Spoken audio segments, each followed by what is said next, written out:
연인이었던 두 사람에게 찾아와준 아이 덕분에 부부의 연까지 맺게 됐다는 30대 남성.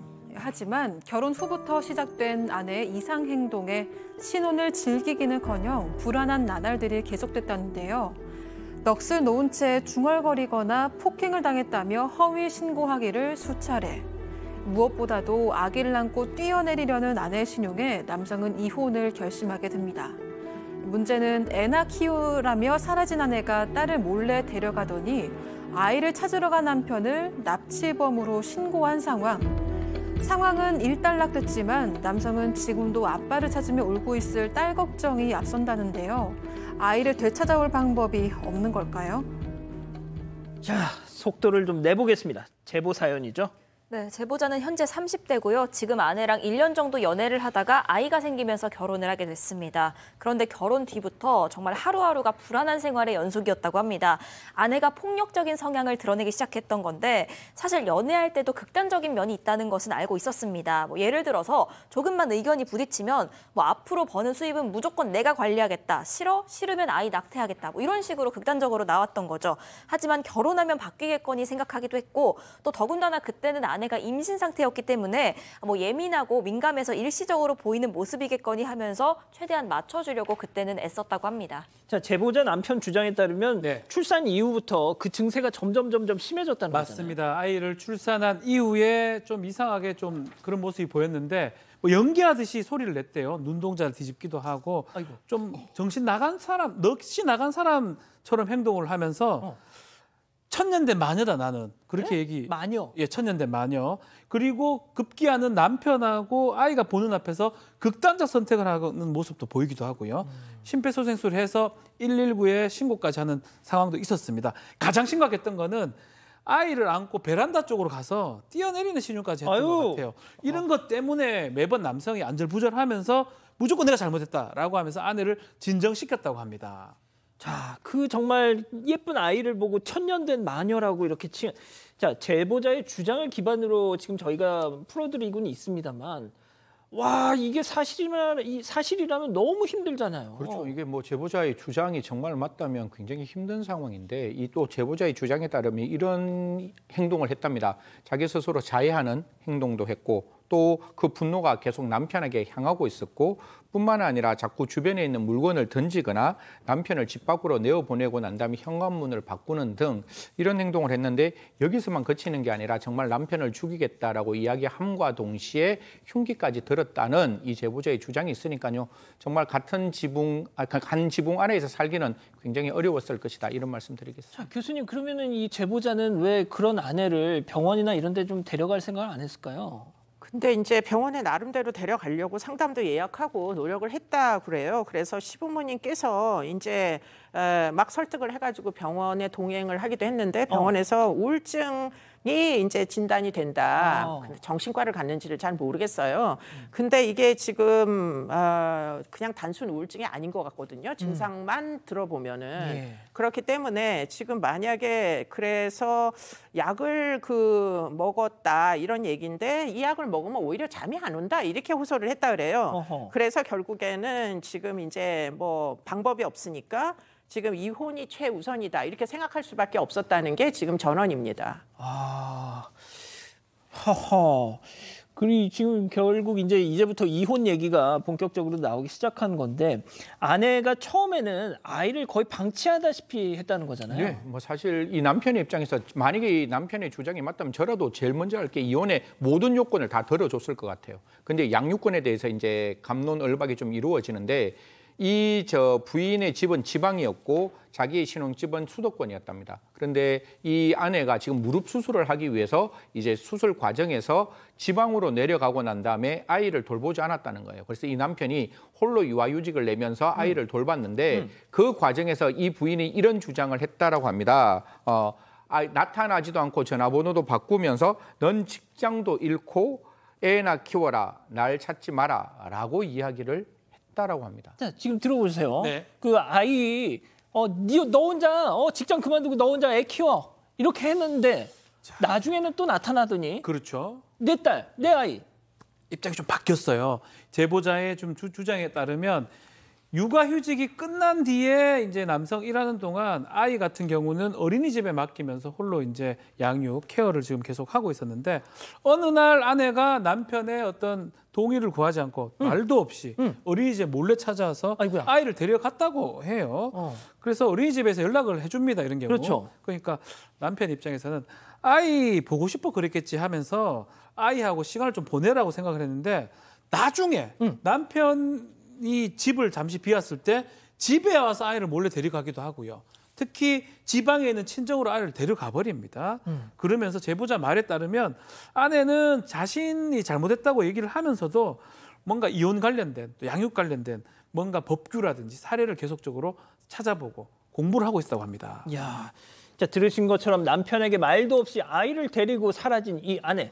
이 제보자 남편은 실종 신고를 한 뒤에 새벽 기차를 타고 지방 아내 친정으로 처가로 달려갑니다. 자, 그곳에서 무슨 일이 있었는지 당시 제보자가 직접 촬영했던 영상 보고 오시죠. 납치하러 간다. 여기 좀 빨리 와주세요. 여기 납치요? 납치하러 왔어요. 애를 납치하러. 여보세요.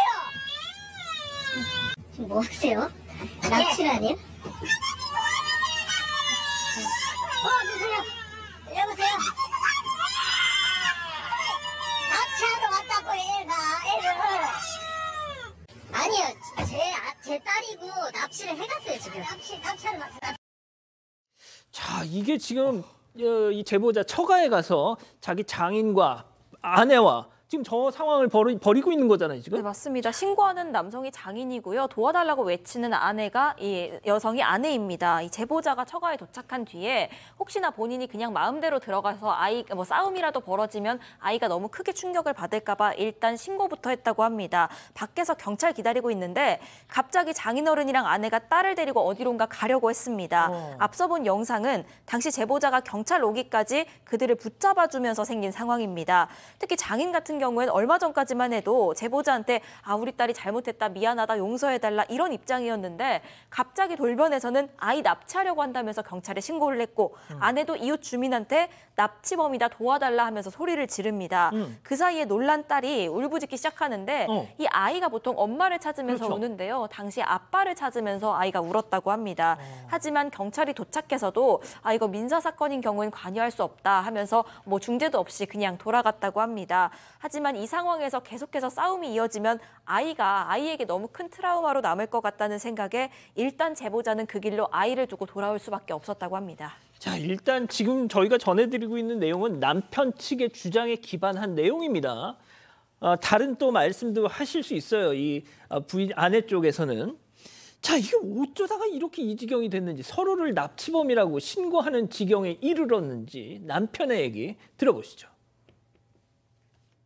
협의금 서류를 냈었어요. 남편한테 다 맞춰준다고 하고 양육권도 주고 양육비도 얼마 달라는 대로 다 맞춰줬거든요. 저는 무조건 이혼을 해야 될 것 같아서 몇 번에 하다가 또 이혼하기 싫다고 그래서 그거 찢어버리고 이랬는데 뭐 직장에 곧 돈했고 뭐 애까지 벌어야 살아봐라 이런 식으로 얘기하니까 제가 진짜 이게 근데 와이프가 양육권을 계속 번복한 게 한두 번이 아니거든요. 그러니까 저를 힘들게 해서 이혼을 못하게 하려고 하는지 모르겠는데 야, 교수님 이거 참 오늘 어렵네요, 이거. 예?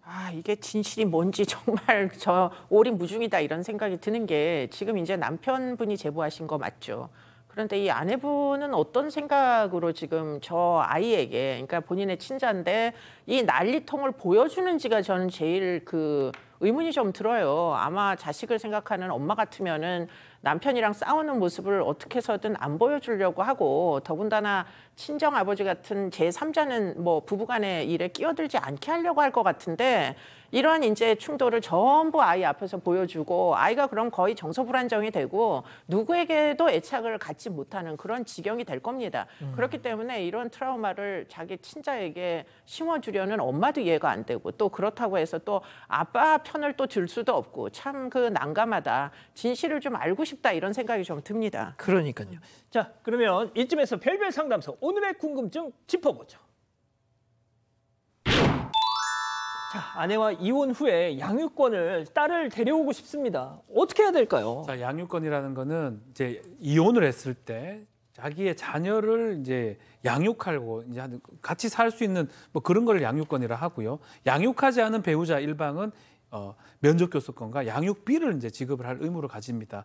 과연 양육권을 가질 수 있느냐? 가장 좋은 거는 우리 애착관계라고 그럽니다. 같이 살고 있는, 특히 26개월이면 아주 어립니다. 그러니까요. 같이 살고 있는 일방한테 가는 경우가 많아요. 지금 엄마하고 있다 그러면 그렇죠. 나중에 이제 이게 재판을 하든 뭐 특히 재판을 하게 된다면 엄마한테 양육권이 갈 가능성이 높은 상황이고요. 둘 다 양육권을 원한다면요. 다만 지금 문제는 하나 봐야 될 게 아빠가 지금 보고 있다가 엄마가 좀 데리고 간 상황이거든요. 이런 경우는 유아 인도 청구라고 심판 청구가 가능합니다. 아빠가 원래 있는데 엄마가 데리고 간 게 맞다면요. 그래서 그게 재판을 하면서 사전 처분도 할 수 있어요.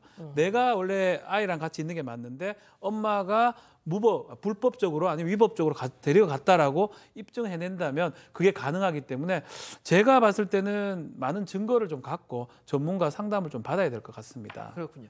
자, 지금부터 뭐 법적인 문제를 떠나서 승 의원님부터 조언 한마디씩 좀 부탁드릴게요. 가장 중요한 아이의 양육의 문제, 아이가 건강하게 사회의 시민의 일원으로 이제 성장하는 게 가장 중요할 것 같은데요. 지금의 두 사람의 주장이 어떻게 보면 팽팽이가 맞서고 있는 거잖아요. 지금 남편의 제보자 입장에서는 부인이 잘못했다라고 이야기하는 거고 부인의 입장에서는 남편이 잘못해서 내가 아이를 데리고 오는 듯한 모습이 보이는 거니까요. 만약 이게 재판으로 만약에 넘어간다면 이혼하는 지금 합의 이혼이 아니라 재판으로 넘어간다면 법원에서는 누가 아이를 키우는 게 가장 아이의 양육에 아이의 미래의 건강을 위해서 좋은지 그거 판단하는 게 가장 중요하다는 말씀드리겠습니다.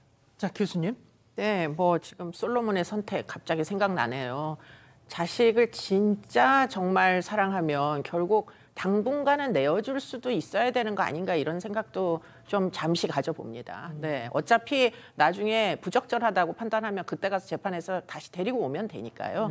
일단은 이 싸움을 잠시 잠정적으로 멈춰주십사 그런 조언을 드리고 싶네요. 그렇군요.